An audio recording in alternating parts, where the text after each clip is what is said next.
Why narcissistic women date men they secretly hate if she hates men? Why is she dating you? How do narcissistic women use men? Have you ever felt like a prize to be won then summarily discarded? It is baffling why some women pursue men relentlessly, only to dissect them. Piece by piece, they whisper sweet affirmations, elevate you to a pedestal, then systematically dismantle your confidence, mock your deepest affections, and betray your trust. Narcissistic women engage with men not from genuine liking, but from a profound internal necessity. They aren't seeking companionship, but rather strategic pawns for ego fortification, convenient targets for their unresolved internal battles. As a narcissistic abuse recovery professional, I am here to unravel the disturbing psychology of these women who inwardly resent men yet persistently seek them out. Because once you grasp their true motives, their coldness won't sting as deeply. You'll recognize their calculated maneuvers and finally understand that your actions were never the issue. Now, let's explore. Why do narcissistic women hate men? Does their negativity truly reflect their inner world?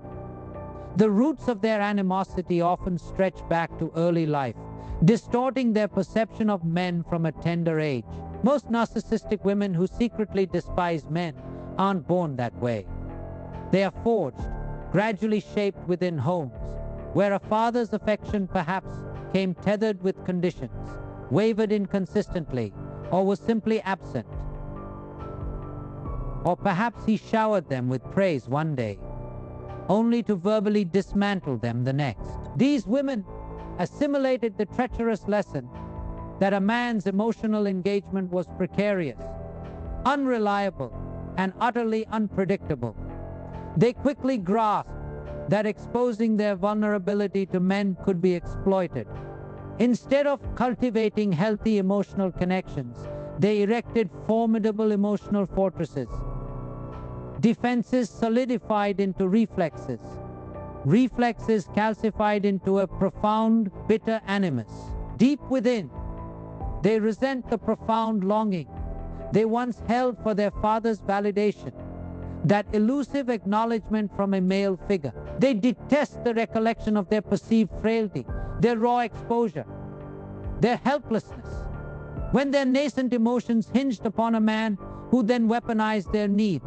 So they bury that ancient wound and project it onto every man they encounter and date. They punish genuine interest because they once craved it intensely. They repel authentic connection because it once rendered them too vulnerable. Essentially, they unleash their old fury upon you for no transgression of your own, save that you echo the man who first fractured their trust. They aren't battling you. They're battling him, battling that haunting memory, battling the phantom of the man who initially diminished them. This doesn't imply your perfect devotion can mend them or dissolve that bitterness. You perceive that, don't you? Their entrenched animosity resides deep within an intrinsic part of their being. And regrettably, there is very little you can do to alter that. What do narcissistic women get from dating? Have you ever felt more like a chess piece than a living soul? That is because these women don't engage in relationships to forge bonds. They engage to dominate. They approach romantic entanglements like a strategist approaching a battlefield, with calculated precision, deliberate maneuvers, and a precise desired outcome. They scrutinize your every move, replicate your preferences, they mimic your grandest aspirations, they articulate sweeping visions of a shared future.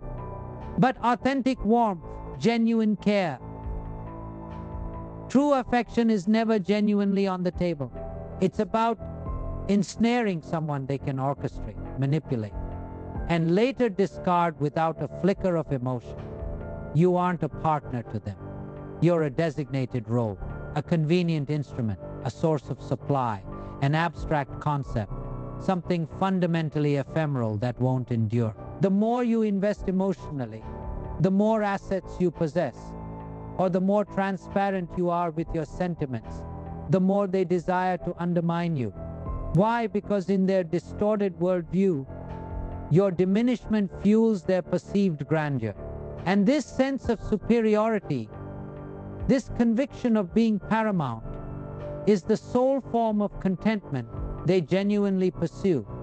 In the preceding segment, I discussed how they might be reliving past wounds connected to their fathers.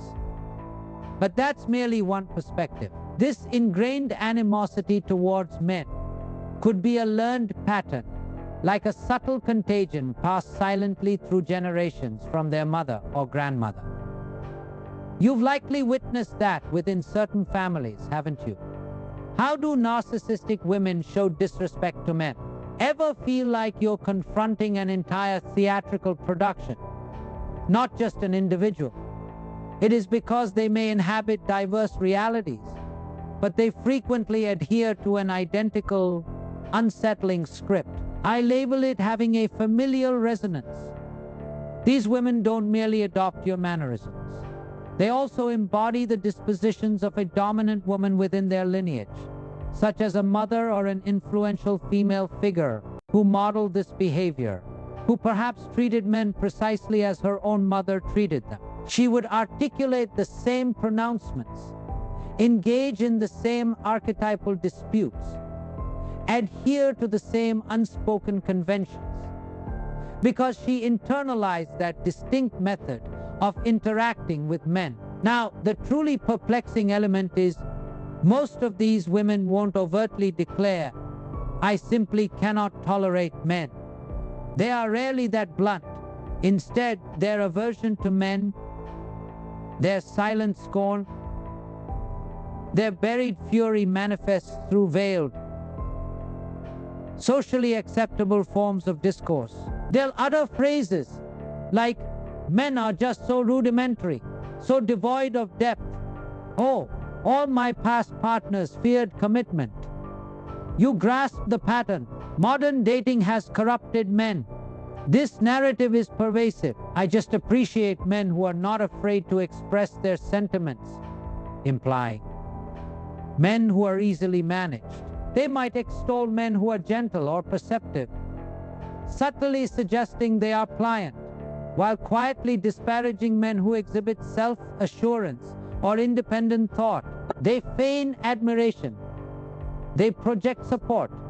They simulate concern, but secretly revel in a man's struggle. They present as your ally, only to transform into your harshest critic. When privacy descends, they frequently evade detection. That is the exasperating truth, because their malevolence conceals itself behind a pleasant facade, behind intellect, or behind an aura of accomplishment, precisely aimed utterances that compel you to doubt yourself instead of questioning them. This isn't just casual dialogue, it's a gradual erosion, a clandestine theft of your self-assurance. What is the narcissistic woman's view of men? Ever felt ensnared in a role you never consented to play? This is because another cunning dynamic is there, the one who dares dilemma. They categorize men.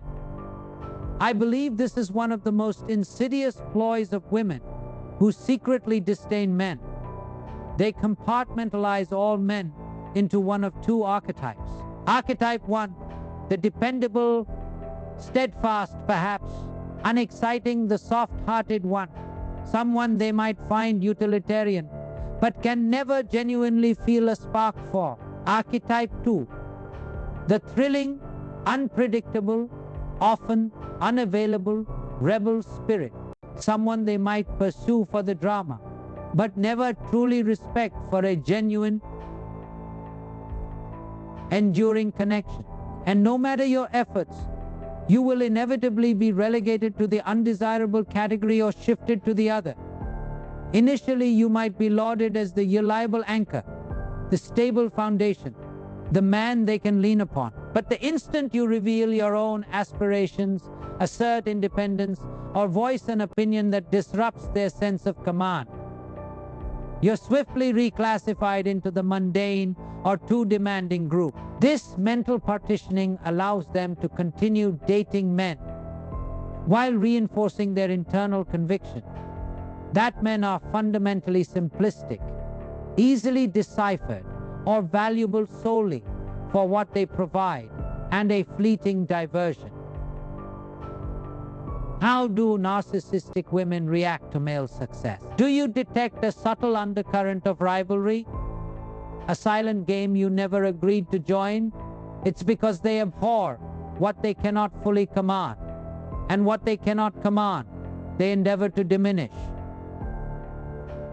Your drive, your intellect, your capacity for resilience, your professional accomplishments, the esteem you garner from others. This is why some of them attempt to mimic, to co-opt, to assimilate the attributes of successful men around them. Any man whose victories they can vaguely claim, or whose brilliance they cannot entirely obscure. This professional envy, however, escalates into bitter resentment. When the woman discerns she cannot become that man, she can only seek to manage him, to undermine him, or to extract something from him. So, what course does she take? She contends, she schemes, she pressures, she transmutes the relationship into a covert battleground. If you attain a significant objective, she will subtly identify a flaw within it. If your reputation expands, she will strive to tarnish it. If you receive accolades from others, she'll plant insidious seeds of doubt with minor put-downs or feigned apprehension. You're not her confidant. You are her adversary. Her ego cannot tolerate your autonomous success. So she will employ every available stratagem, every manipulation, every ounce of her vitality to belittle you. Do narcissistic women enjoy causing pain? Could it be that they actually derive satisfaction from your suffering? It's a bitter truth to accept, but for some, it's fundamentally accurate. Many of these women don't merely endure your anguish. They extract a perverted gratification from it. Your anxiety empowers them. Your confusion elevates their perceived intelligence. Your emotional turmoil provides them a chilling sense of dominion. It's not always overt, but it is undeniably present. They provoke. They instigate.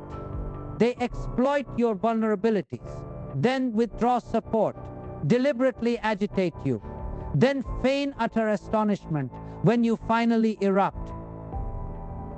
They weaponize your reaction against you, and when you ultimately lose control, they brandish that very outburst as definitive proof that you are the one with the problem.